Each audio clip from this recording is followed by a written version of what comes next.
Welcome back sur F1i TV, F1i TV, parce qu'on va parler d'Indianapolis, évidemment, c'est pour ça qu'on prend l'accent. Ziv, avec la performance de Fernando Alonso, évidemment, c'est ça qui nous intéresse au premier chef. C'était un pari complètement fou, d'abord de relever ce challenge en si peu de temps, avec si peu de préparation, avec McLaren qui a quand même joué le jeu, donc ça a une allure extraordinaire, sur le plan en tout cas du marketing, c'est complètement réussi. Mais moi, ce qui m'a scotché, c'est la performance personnelle de Fernando, c'est-à-dire qu'il s'est comporté comme un vieux briscard du Speedway. Oui, c'était très impressionnant, hein, parce que déjà, sa voiture était belle, et on ne parlait que de lui dans le Speedway, et ça montre quand même que les États-Unis sont très hispaniques de nos jours, parce qu'il était populaire, Alonso, et c'était donc vraiment le grand événement, c'était Alonso à Indy. Seulement, bon, Alonso... Il a joué la gagne, c'était bien, mais il faut dire que Max Chilton aussi a joué la gagne, ou d'autres gars moins capés. Donc, c'est vrai qu'on s'attendait à ce qu'il soit devant, mais moi, je n'étais pas plus que ça impressionné. Attends, moi, je suis quand même bluffé parce que moi, c'est l'aisance avec laquelle il est remonté en tête tout de suite avec des pros, des clients, Ryan Hunter-Reay, Alexander Rossi, chez Andretti Honda. C'est quand même des pilotes qui ont de la bouteille, qui ont gagné déjà les 500 miles. Il était avec eux. Ils ont fait une course d'équipe quasiment pendant 150 tours. Bon, après, il y a eu les défaillances qui ont éliminé Rossi et Hunter-Reay. Mais finalement, c'est un quatrième larron Andretti, Takuma Sato, qui tire les marrons du feu. Ce qui est assez sympa au passage. Mais évidemment, on aurait aimé que ce soit Fernando. Finalement, c'est Honda qui laisse tomber Fernando à Indy aussi. Alors, il n'était pas vraiment déçu, on a pu le voir. Il s'est bien amusé. Je crois que son instinct de compétiteur, voilà, il a pris du plaisir pendant ces 2 semaines et certainement pendant ces 2 heures de course, disons 2 heures utiles.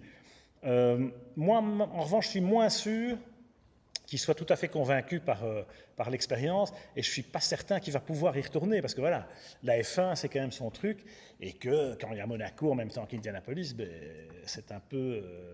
mission impossible. Oui, ça dépend un tout petit peu de son contrat pour l'année prochaine. Hein. Si il passe chez Mercedes, un Revon ou dans un autre top team, c'est vrai qu'il y aura un problème de date et il n'ira pas à Indy. Seulement, j'ai l'impression qu'il a adoré cette expérience. Il a dit que c'était une des meilleures expériences de sa carrière.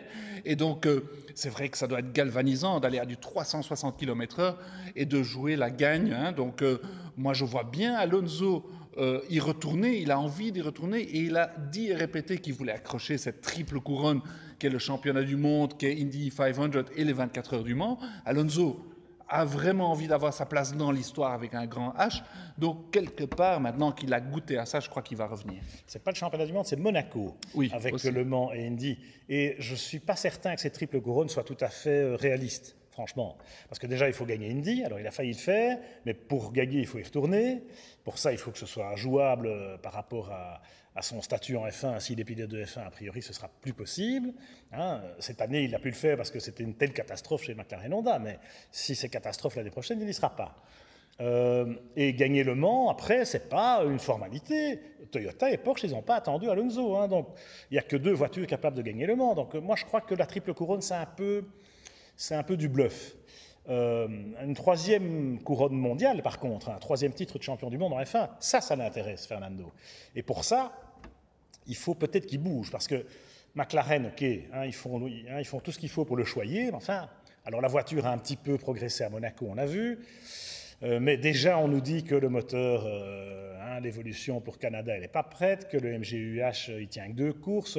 Donc la deuxième moitié de la saison, ils vont partir avec 10 places de pénalité plus souvent qu'à leur tour. Donc voilà, Fernando, je pense qu'il y a un moment où il aura soupé de McLaren Honda. Je ne crois pas à un divorce McLaren Honda parce qu'ils sont un peu pieds et poings liés, l'un comme l'autre. Du coup, moi je vois bien Fernando sur le marché des transferts et ça va être intéressant, même si, excuse-moi, je suis un peu long, Yves, mais même si Mercedes, je n'y crois pas parce qu'il y a Hamilton et que je ne vois pas Hamilton quitter Mercedes, même s'il perd le championnat cette année. Et Red Bull, non, parce qu'ils ont leur pilote sous contrat, et ce n'est pas le genre de la maison d'aller chercher des champions établis ailleurs. Reste Ferrari. Ah, alors là...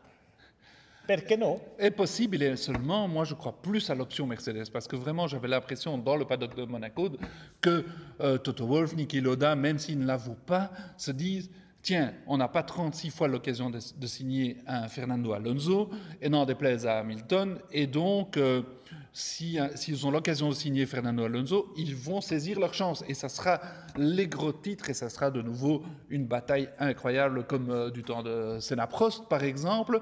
Et alors c'est Bottas peut-être qui fera les frais de l'opération parce que Bottas, il est clair que c'est un bon second couteau mais c'est pas un top non plus et son contrat expire en août. Donc c'est très très rapidement que chez Mercedes, ils vont devoir réfléchir à le reconduire oui ou non. S'ils ont l'occasion de signer un calibre comme Alonso, bon, ils le feront peut-être, mais en tout cas Alonso sera bien content. Chez Ferrari, j'ai pas l'impression que... Moi je crois que les ponts sont brûlés parce que bon, il y a un historique, mais bon, ça peut aller dans tous les sens. En Formule 1, on a la mémoire courte et toutes les permutations sont possibles. La preuve, Kimi est revenu chez Ferrari après avoir réussi le hold-up du siècle quelques années plus tôt. Alors, chez Mercedes, franchement, moi, je n'ai pas entendu ça à Monaco. Je n'ai pas du tout entendu ça. Niki, il dit, non, on n'a pas de raison de changer de pilote. Bottas, il fait le boulot, pas de problème. Toto Wolff, il n'a parlé d'Alonso qu'à la presse espagnole parce qu'il ne peut pas dire le contraire. Mais j'ai pas l'impression qu'il a envie de devoir gérer une situation de crise permanente. Or, Hamilton, Alonso, on sait que c'est forcément la confrontation. Et Mercedes n'a pas besoin de ça, surtout si Ferrari retrouve à la compétitivité qu'elle a. En revanche, plus, c'est Vettel qui veut, en principe. Oui, voilà. D'abord. C'est Vettel la priorité parce qu'il est allemand, parce qu'il est parfait. Voilà. Et puis il est plus jeune. Ensuite, chez Ferrari, par contre, moi je crois qu'il y a peut-être une fenêtre d'opportunité. C'est-à-dire, Fernando, ça s'est mal passé à la fin. Mais avec qui? Quand ils ont débarqué Domenicali, avec Marco Mattiacci. Oui, mais bon, c'était encore Montezemolo qui a manigancé pour que Kimi Raikkonen revienne, etc. Moi je crois qu'avec le nouveau régime Marchionne et Arriva Bene, on peut très bien repartir d'une feuille blanche. Et que, alors, ça fera peut-être pas plaisir à Vettel d'hériter de Fernando Alonso comme équipier, mais là, Ferrari, ils auraient une sacrée affiche. Et Alonso, quelque part, chez Ferrari, c'est unfinished business, quoi. Là, voilà. Parce qu'aller chez Renault, parce que finalement, la troisième option, c'est Renault. Aller chez Renault, là, c'est du déjà vu. Il a déjà fait, alors c'est là qu'il a gagné ses 2 titres, me direz-vous, mais Renault eux-mêmes, ils disent on n'est pas prêt de gagner le championnat ni en 2018, ni en 2019, 2020, on verra. Et Fernando, il va avoir 36 ans, il ne peut pas non plus attendre, d'autant plus qu'il a soi-disant une triple couronne à décrocher, il a d'autres choses à faire. Oui, et à propos de Renault et des permutations et tout, bon, il y en a un qui rêve d'aller chez Ferrari, évidemment, c'est Pérez, qui mériterait peut-être ce volant, mais je crois qu'il va buter sur plus fort que lui. Et alors, on entend déjà, à propos de bruit de couloir, que les négociations sont ouvertes une fois de plus entre Renault et Pérez. En fin d'année dernière, il les avait un peu snobés en disant, écoutez, je suis mieux chez Force India, qui est la 4e force du plateau. Aujourd'hui, il regarde la progression de Renault, qui est quand même sensible et qui est un constructeur, et il se dit, tiens, peut-être que je vais rejoindre mon copain Hülkenberg et on va faire du Force India chez Renault. Bon, c'est une option pour Pérez. Moi, je crois qu'il a un œil plutôt sur Ferrari que sur Renault, alors que Renault a un œil sur Pérez peut-être.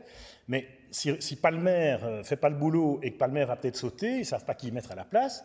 Excusez-moi, mais c'est Renault qui a fait la bêtise de garder Palmer un an de plus. Tout le monde sait que Palmer, c'est pas un pilote de top team et que, avec Hülkenberg en face, il se fait massacrer. Bon, pas de miracle.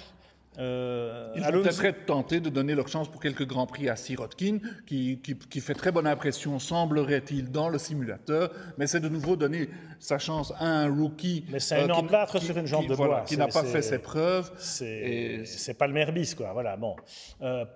Et en cours de saison, c'est quand même pas évident. C'est difficile. Donc ils vont avoir un one-car team jusqu'à la fin de la saison. Dommage pour Renault, et puis Renault qui eux-mêmes disent non, Alonso. C'est pas nécessaire en gros, et c'est vrai que peut-être effectivement le timing est passé puisque Renault ne pourra être vraiment compétitif d'après eux que dans 2 ou 3 ans, et Fernando à ce moment-là aura peut-être d'autres projets dans la tête. On verra ça au Canada dès le week-end prochain.